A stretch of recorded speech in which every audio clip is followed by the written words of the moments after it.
Michigan versus Purdue. We got Tanner Lee here from Boiler Break Pod joining us. Tanner, thanks for coming on Michigan Wolverines Live. Hey, guys. Thanks for having me on. Looking forward to this. Absolutely, man. Yeah, big matchup here. Obviously, Michigan versus Purdue, brought to you by FanDuel. And FanDuel does have, obviously, Michigan favored by a bit here, right? 20 and a half. And it is a night game. And so, take us through a little bit for you on, what you've seen with Purdue lately and kind of where you think this matchup is right now. Sure. First off, I think Purdue is an improved team from last year, which is not hard to do when you're 1-11 last year. I don't think their record tells the whole story of the team they are. They're 2-6. So, the average fan looks at that and, sees that they haven't won a conference game in 2 years now, or going on almost 2 years now. But they've been competitive outside of the 19-0 loss at Northwestern, which was such a frustrating game. They just came out flat, looked like they didn't want to be there. It was just inexcusable. I don't know. Nothing went right that game. Every other game, even the Notre Dame game, they were competitive for a half, and then the talent just, reared its ugly head. Illinois, Purdue kind of shot themselves in the foot over and over again. USC, Purdue had 3 red zone turnovers. Minnesota game, Purdue honestly dominates the game from a yardage standpoint, has over 200 more total yards than Minnesota, but 2 late turnovers kills them in the last 7 minutes. They lose that game.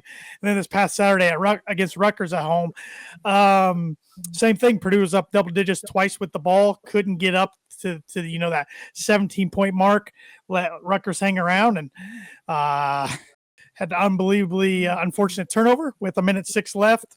Rutgers kicks game-winning field goal. So it's an improved team, improved coaching staff with Barry Odom under the helm year one instead of Ryan Walters, but not good enough team to get out of their own way. 82 new players. To be honest, 82 new players on the roster. Yeah. That's quite a few. Okay. Yeah. I think that might be the most I've heard. Wow. Yeah. I think literally he's grabbed guys just to fill out a team, have enough to practice this year type of deal. Yeah. Going to this Michigan game, the fan base is pretty down. I don't know how else to cut it. I think we were all hoping for 4 wins this year. I know that sounds like a loser mentality, but got to start somewhere. Got to be realistic. Build a culture, especially with so many new guys coming in. And they kind of blew their opportunity in October. You had Illinois, Northwestern, Minnesota, Rutgers. I got the Minnesota and Northwestern order there mixed up. Those were your games you could make some traction, get some Big Ten wins. Didn't happen. Now you have at Michigan, Ohio State at home, at Washington, Indiana at home as your November. Just a gauntlet. So not too optimistic coming into this game. Our series history is not good against Michigan. I've seen Purdue beat Michigan 4 times in my life and only remember 3 of those. 2000, which Purdue had a guy named Drew Brees. You may have heard of him. Yeah. And then 08 and 09, which I know Michigan was down with Rich Rod at the time. Yeah, so, thanks for bringing it up. You're welcome. You got to have a feel-good moment. That's all I can hang my hat on. So, Purdue's 20.5-point dogs for a good reason. Honestly, if Purdue can just hang in there, cover the spread, I count that as a win. I hate that mentality, but that's where we are right now as a program. It's pretty sad. Most people, aside from myself, because I do this podcast, are already on basketball mode because, our basketball team is ranked number 1 in the country. It's a preseason goal. So, but it'll be interesting to see how Barry Odom can keep the locker room together in November. And you just hope these guys can be competitive in these games. And maybe if they keep one close, who knows? Maybe they get the right bounces their way and then they sneak out a crazy upset. But, Michigan's a better team across the board. No Purdue fans going to lie and say that Purdue's better at any position. But we'll see. Yeah. No, good breakdown there. Really appreciate it, Tanner. And honestly, appreciate you coming on too, because we had Michigan State last week, and they were honestly too afraid to even come on here and do a preview. The only team on our schedule. we had multiple people not do it because they just couldn't man up to it. But that's pretty sad. I mean, right now, in the state of Indiana, I mean, it sucks to be a Purdue fan. You've got Notre Dame's always good. They're a rival, even though we don't play them every year anymore. Indiana's now number 2 in the nation. I never thought I'd see that in my lifetime. But if I was invited on an Indiana podcast, I'd still go on, even though they're gonna kick our teeth in. I mean, Michigan State's showing their little brother. I mean, that's all they're showing right 100%. Yeah, they got that mentality, man. What do you expect? But so I guess we can get into here. We got Michigan's defense versus Purdue's offense. I mean, looking at Purdue's total offense here, you guys appear to be a better running team than you are throwing. You are a top 10 offense in the Big Ten, though, in terms of yards a game. What does Michigan need to be aware of in terms of your offensive players to look out for? Yeah, it's interesting because our quarterback, Ryan Brown, who's originally from Michigan, he's a redshirt sophomore, but he's like 23 or 24 years old. I'm not sure on his age. He's older. He's living the dream. That's cool. Yeah, I mean, hey, there's 27-year-olds playing anymore, so it is what it is. Get it while you can. He was on Purdue last year. He was back up to Hudson Card. He did start against Illinois and Oregon when Hudson Card was hurt.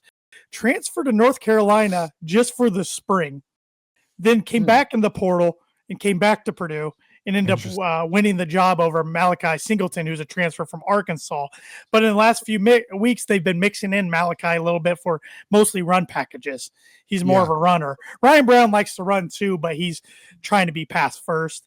So I think you'll see a mix of both those guys, especially if Purdue's in the red zone. They like to bring Malachi Singleton in a lot to run quarterback draws and those types of things.